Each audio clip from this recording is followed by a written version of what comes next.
Salam damai sejahtera, saudara-saudariku terkasih dalam Kristus Yesus. Ada seorang teman mengeluh kepada saya karena hidupnya menderita. Padahal dia sudah berusaha hidup baik katanya. Rupanya dia terbawa oleh konsep diberkati dalam perjanjian lama. Yang mungkin saja tidak salah, tapi juga tidak selalu demikian. Seperti kita ketahui, dalam perjanjian lama, orang yang benar, yang dianggap bukan orang berdosa, seperti menjalankan dengan ketat hukum Taurat, hidupnya akan bahagia dan diberkati oleh Allah. Tandanya, misalnya ladangnya luas, ternaknya akan berlimpah, budaknya akan banyak, dan mempunyai banyak anak, serta hidupnya akan nyaman dan sehat. Sebaliknya, orang yang hidupnya terkutuk, miskin, menderita sakit, serta tidak bahagia, itu dikatakan sebagai orang yang berdosa. Di Alkitab kita juga tahu ada orang Saduki yang tidak mempercayai kebangkitan. Sehingga baginya hidup itu adalah saat ini, sekarang ini. Sehingga konsep ini cocok. Orang benar diberkati, orang berdosa terkutuk. Apakah benar demikian? Coba, mari kita lihat beberapa ilustrasi berikut. Beberapa waktu lalu, saya dengar ada berita orang yang menyetir dalam pengaruh alkohol. Dia masuk penjara karena tindakannya menabrak orang hingga meninggal. Pengemudi ini menderita di penjara karena tindakannya yang salah. Hal ini boleh dikatakan dia menderita karena kesalahan atau dosanya sendiri. Lalu, korban yang ditabraknya hingga meninggal itu pun menderita akibat kesalahan atau dosa si pengemudi tadi. Demikian juga keluarga yang ditinggalkannya, mereka menderita. Namun bukan karena dosa atau kesalahannya, tetapi akibat dosa dan kesalahan orang lain. Juga di Alkitab ada kisah Ayub. Saya yakin kita semua hafal dengan kisah Ayub. Dia menderita bahkan kehilangan segalanya, seperti anak-anaknya, harta kekayaannya, ternak, budaknya, bahkan kesehatannya sendiri. Hal ini semua bukan karena dosa dan kesalahannya sendiri. Juga bukan karena dosa kesalahan orang lain. Tetapi rasanya ini karena Tuhan mengizinkan itu semua terjadi sebagai suatu ujian. Dan Ayub berhasil melaluinya. Sehingga dia pun naik kelas. Walau ujian itu sebenarnya sangat berat. Di mana dapat dikatakan Ayub kehilangan segala-galanya. Hanya sisa nyawanya saja. Namun imannya yang kuat membuat dia lulus dari ujian tersebut dan dia pun dipulihkan. Ada lagi orang benar menderita juga dapat kita lihat dalam kisah Yusuf yang dikenal sebagai si pemimpi. Yusuf yang sangat dikasihi ayahnya Yakub karena diperoleh dari istri kesayangannya Rahel dan juga dapat dikatakan dia adalah anak yang lahir di masa tuanya.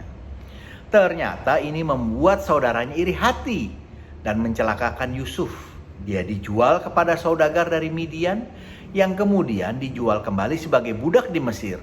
Singkat cerita, Yusuf masuk ke rumah Potifar, seorang kepala pengawal raja. Setelah mendapatkan kepercayaan dari tuannya, Yusuf kembali mendapat masalah. Istri tuannya malah tertarik padanya. Namun, Yusuf berusaha untuk menjaga kebenaran dan dia tidak jatuh dalam dosa, tapi dia difitnah hingga dijebloskan ke dalam penjara. Yusuf yang disertai Tuhan dan berlimpah kasih setianya kembali mendapatkan kepercayaan, yaitu dari kepala penjara. Sehingga dia diperbantukan di sana dan di dalam penjara inilah Yusuf mengenal juru minum dan juru roti. Dan melalui juru minum inilah yang memperkenalkan Yusuf kepada Firaun. Sehingga Yusuf mendapatkan kepercayaan dari Firaun untuk menjadi orang berkuasa kedua setelah Firaun. Dengan demikian, Yusuf dapat menyelamatkan saudara-saudaranya atau anak-anak Yakub dari bahaya kelaparan. Jadi, dapat dikatakan bahwa Yusuf menderita karena ada rencana Tuhan yang indah baginya, bagi saudara-saudaranya, bagi bangsanya, sebagai rancangan Tuhan untuk menyelamatkan Israel. Bila kita teliti di Alkitab, ada mengatakan orang yang mati di kayu salib adalah orang yang terkutuk. Karena itu hukuman untuk orang-orang yang berdosa. Ini tidak salah, namun juga tidak 100% benar. Kita tahu siapa Yesus. Dia sama sekali tidak berdosa, namun harus mati di kayu salib. Tapi ingat, Yesus mati bukan karena dosanya, namun karena dosa kita. Yesus mati untuk menebus dosa-dosa kita dengan darahnya yang mahal, sehingga kita beroleh keselamatan. Jadi, Yesus menderita dengan rela untuk keselamatan dan kebaikan orang lain. Bahkan orang berdosa seperti kita. Jadi kalau boleh kita catat, ada orang yang menderita karena 1, dosa dan kesalahannya sendiri. 2, dosa dan kesalahan orang lain. 3, Tuhan mengizinkan dia untuk diuji imannya. 4, rencana besar Allah yang dirancang untuk dia. 5, kemurahan hati demi keselamatan dan kebaikan orang lain. Yakobus 5 ayat 13a mengatakan, kalau ada seorang di antara kamu yang menderita, baiklah ia berdoa.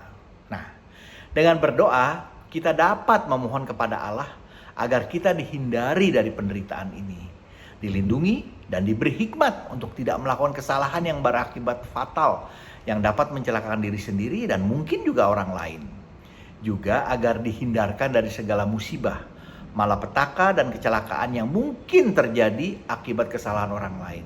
Bahkan juga kita dapat mohon agar dihindari dari pencobaan. Seperti yang biasa kita doakan dalam doa Bapa kami, jauhkanlah kami dari segala pencobaan. Bila kita sedang dalam penderitaan, kita pun perlu merefleksikan. Bila kita bertanya pada Tuhan, kira-kira kenapa kita menderita? Apa maksud Tuhan untuk semua ini? Kita boleh saja bertanya demikian. Mungkin saja itu ujian, sehingga kita dapat mohon pendampingan Tuhan agar bisa melalui semua ini bersamanya dan kembali menjadi baik. Kita juga ingat semua akan kisah Yesus yang tertinggal di bait Allah, di mana Maria memberi teladan bagi kita semua. Dapat kita lihat dalam Lukas 2 ayat 51b.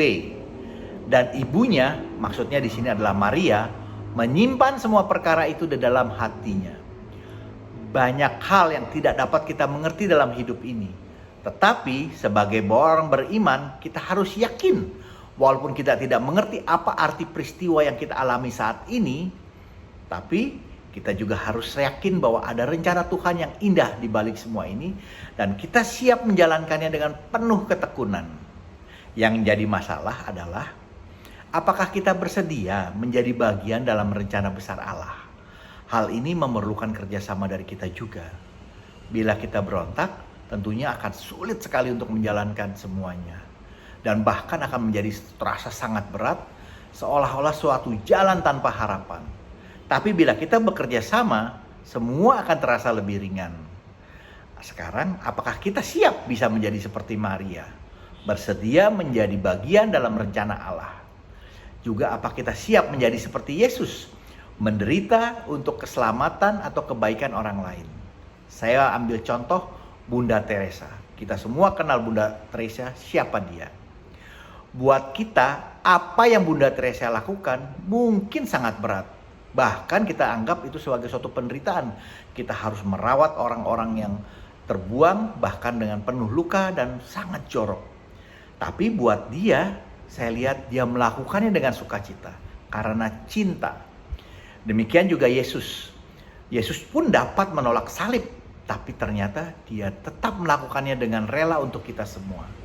Untuk menebus dosa-dosa kita dengan darahnya yang sangat kudus dan mahal. Nah, sekarang mari kita tanya diri kita, bagaimana sikap kita? Apa kita siap menjadi murid yang harus memikul salib, berjalan mengikuti Yesus dengan mata yang selalu tertuju kepada Yesus, menjalani semua ini bersamanya? Ingat, Yesus tidak pernah menjanjikan kepada kita sebagai murid akan bebas dari salib. Bahkan dikatakan kita harus memikul salib setiap hari. Tapi ingat, yang kita pikul ini akan ada suatu pengharapan di akhirnya di mana kita akan memperoleh keselamatan. Terima kasih. Bila ada masukan, mohon berikan komentar Anda. Jangan lupa di-subscribe dan like juga ya. Juga di-share agar kita dapat saling memberkati. Amin. Tuhan Yesus memberkati kita semua.